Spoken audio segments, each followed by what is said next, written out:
Halo Gadgeters, Hadi di sini dan ini adalah Samsung Galaxy S25 Edge. HP Samsung Galaxy S yang paling tipis sampai sekarang. Kemunculan Samsung Galaxy S25 Edge ini menurut saya lumayan menarik ya karena banyak yang hubungin kemunculan varian ini dengan rumor dari iPhone R, iPhone 17R. Tapi ya memang belum ada kepastiannya iPhone 17R itu, bahkan sampai di WWDC kemarin juga belum ada teasernya sama sekali. Ini juga ada rumor lagi kalau varian Edge ini nanti kedepannya bakal menggantikan varian Plus. Secara ukurannya sama gitu, tapi ya itu masih rumor rumor mentah banget lah, jadi belum bisa dikonfirmasi kepastiannya. HP tipis ini sebenarnya bukan hal yang baru ya di dunia per-HP-an. Saya ingat waktu awal nge-review tahun 2015, 2016 itu banyak banget brand yang keluarin HP-HP tipis, bahkan kayak lebih tipis dari ini. Cuma tren itu akhirnya stop setelah iPhone 6 kena ban gate. Ingat kan? Dan sekarang 10 tahun kemudian kita udah kebiasa sama HP-HP tebel, tiba-tiba keluar lagi HP tipis gitu. Rasanya kayak beda gitu, rasanya kayak sesuatu yang baru gitu. Padahal ya saya ingat, saya tahu dulu ada gitu HP-HP tipis gini, bahkan mungkin lebih tipis dari ini gitu. Cuma kayak kerasa something yang fresh gitu. Mungkin kalau Anda lagi senggang, lagi iseng, bisa coba datang ke Samsung Store atau Erafone terdekat gitu buat megang langsung HP-nya. Ini baru kerasa sih beda dibandingkan dengan ngeliat doang gitu di internet. Biasanya sih ini udah dipajang ya di bagian depan tokonya. Saya kemarin ngecek di beberapa Erafone Store dan Samsung Store yang ada di mall, itu udah paling depan tuh udah pada majang S25 Edge ini. Nah, sekarang soal penggunaan nama Edge. Nama Edge sendiri itu sebetulnya bukan sesuatu yang baru juga buat Samsung, karena dulu udah dipakai di Samsung S6 Edge, S7 Edge, sama Galaxy Note Edge. Bedanya tuh kalau dulu tuh Edge di HP-HP yang dulu tuh artinya lengkung, layarnya melengkung gitu. Tapi S25 Edge ini layarnya flat, datar gitu. Nah, Edge di Samsung S25 Edge ini lebih ke arah kayak canggih, mutakhir, terkini, kayak kalau dalam bahasa Inggris tuh mungkin lebih dapat ya kayak cutting edge gitu. Edge-nya diambil dari situ. Sebelum sampai ke sana, kita bahas dulu apa aja yang sama dibandingkan dengan varian S25 lainnya. Kan S25 flagshipnya Samsung yang terbaru, tentu sama-sama dia pakai Snapdragon 8 Elite chipsetnya. Nggak ada varian Exynos di sini, tenang aja. Dan ini RAM-nya sama-sama semua 12 GB kecuali ya S25 Ultra yang 1TB itu varian 16 GB, beda sendiri.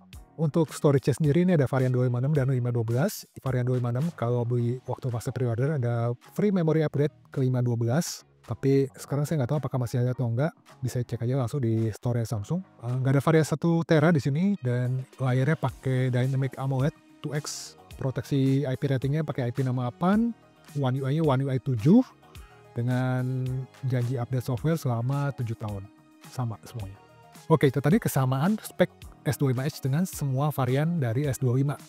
Secara keseluruhan ya, secara general. Tapi kalau kita compare dengan masing-masing versi, nah ini ada yang menarik nih, ada yang mirip nih.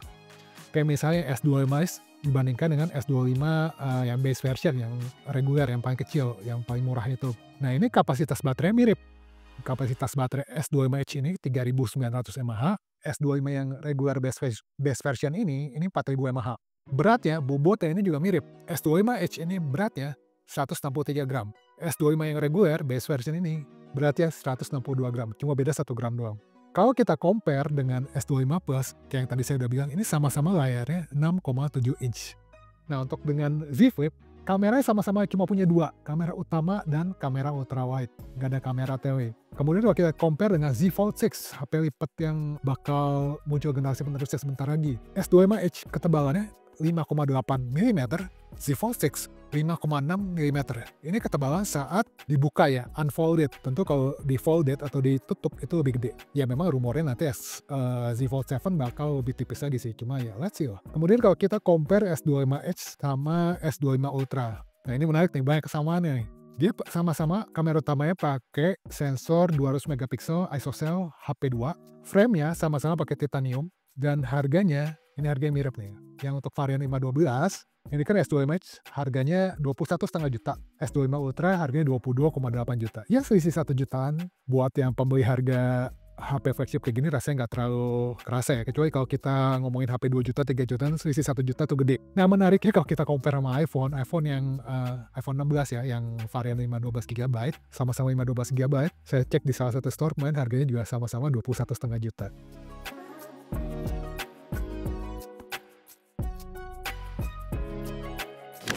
Oke, tadi itu kan kesamaannya, kemiripannya. Nah, apa yang baru di S25 Edge ini?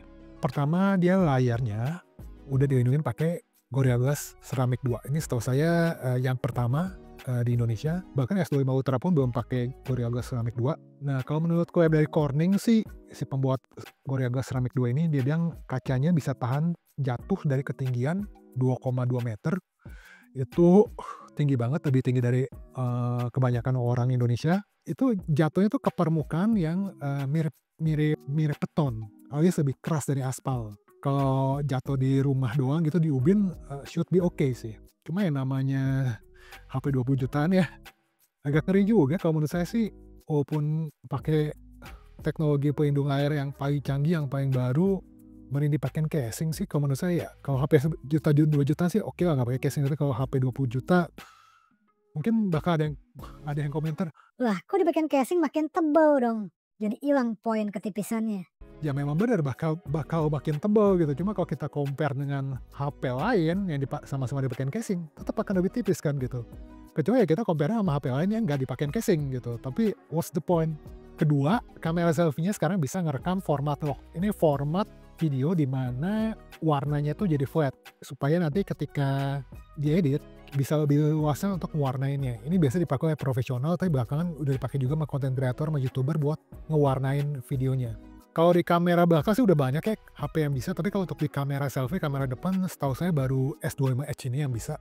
Saya baca-baca sebetulnya ini fitur buat One UI 8, tapi entah kenapa Samsung ngasih fitur ini di S25 Edge yang notabene masih One UI 7. Oke, sekarang kita bahas elephants in the room. Masalah besar, isu-isu besar yang sering dibahas banyak orang seputar S25 Edge ini. Pertama, soal nggak ada kamera TW. Lucu ya, sekarang HP 6, 7, 8 juta udah ada kamera TW, tapi ini HP 20 juta, bahkan lebih ini nggak ada kamera TW. Padahal ini candy bar, bukan HP lipat, buat ngejar ketipisan itu, jadi termasuk salah satu yang dikorbankan dalam tanda kutip buat dapetin ketipisan ini gitu. Satu hari saya pernah ketemu sama teman saya pakai S25 Plus. Sebetulnya sih kalau kita bandingin side by side gitu, S25 Plus yang ada kamera TW-nya dengan ini nggak ada kamera TW tuh, untuk dari segi ketipisan dan bobot tuh rasa-rasanya kalau di tangan tuh nggak beda terlalu jauh gitu. Mungkin ya karena kita udah terbiasa pakai HP berat ya. Belakangan saya jadi ingat lagi gitu, kalau orang yang ngebeli HP ini ya bukan karena pengen beli kamera yang terbaik gitu dari Samsung. Karena kalau mau beli kamera yang terbaik dari Samsung ya beli S25 Ultra gitu, sekali itu udah yang terbaik. S25 Edge ini ya buat mereka yang beli HP karena desain gitu, bukan karena kamera. Cuma memang jangan salah ya, ini kamera utamanya 200 megapiksel dan ini sensor yang sama yang dipakai di S25 Ultra. Jadi walaupun nggak ada kamera TW, optical TW, ini kamera utamanya ini kalau buat zoom 2 kali atau 3 kali udah lumayan oke gitu. Apalagi waktu itu saya sempat tes zoom sampai 10 kali, tentu ini digital zoom ya. Dan saya compare dengan HP satunya lagi, harganya mirip-mirip. Yang HP-nya buah-buahan itu iPhone 16 yang 2 kamera juga dan harganya 20 jutaan juga yang untuk varian 512. Zoom 10 kalinya antara iPhone 16 dengan S25 Edge ini menurut saya masih lebih bagus S25 Edge ini sih. Oke, elephants in the room yang kedua adalah kalau kita pakai buat main game, panas gak sih? Ya ini memang bukan HP gaming, tapi kalau buat main game tipis-tipis aman nggak? Kan Samsung bilang HP ini vapor chambernya lebih gede 10% dibandingkan dengan S25 Plus yang ukuran layarnya sama ini. Memang belum yang lebih gede daripada S25 Ultra, tapi lebih gede dibandingkan S25 Plus. Nah ini sebelum ke sana, saya coba kasih lihat skor benchmarknya dulu. Yang pertama ada Antutu versi 10, skornya segini. Untuk yang Geekbench 6, skornya segini. Dan untuk 3D Mark Wildlife Stress Test, skornya segini. Sebagai catatan, semua tes benchmark ini saya lakukan di ruangan ber-AC di suhu sekitar 23 derajat Celcius. Jadi kalau nanti Anda mencobanya sendiri dan melakukannya di environment atau ruangan yang suhunya beda, mungkin hasilnya juga bakal beda lagi.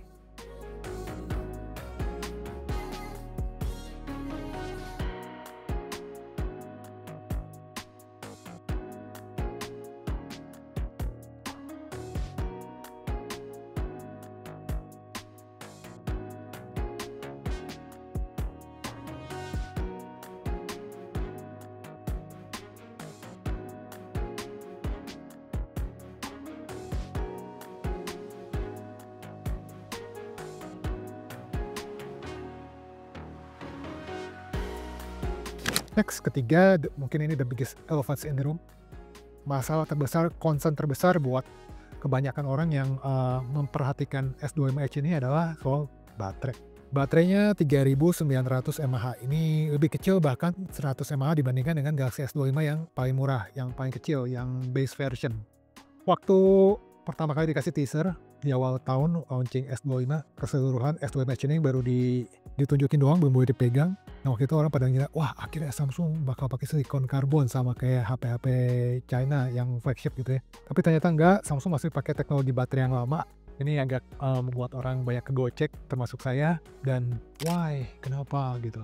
Dan kemarin ngobrol sama orang Samsung, dengar-dengar sih karena Samsung tuh masih belum terlalu pede sama teknologi baterai yang baru ini. Saya bisa paham karena beberapa tahun yang lalu ya kita masih ingat mungkin Galaxy Note 7 yang kasus meledak itu mungkin masih meninggalkan trauma tanda kutip buat timnya Samsung buat pakai teknologi baterai yang baru. Ya saya masih bisa wajar sih, masih bisa maklumi lah untuk masalah seperti itu.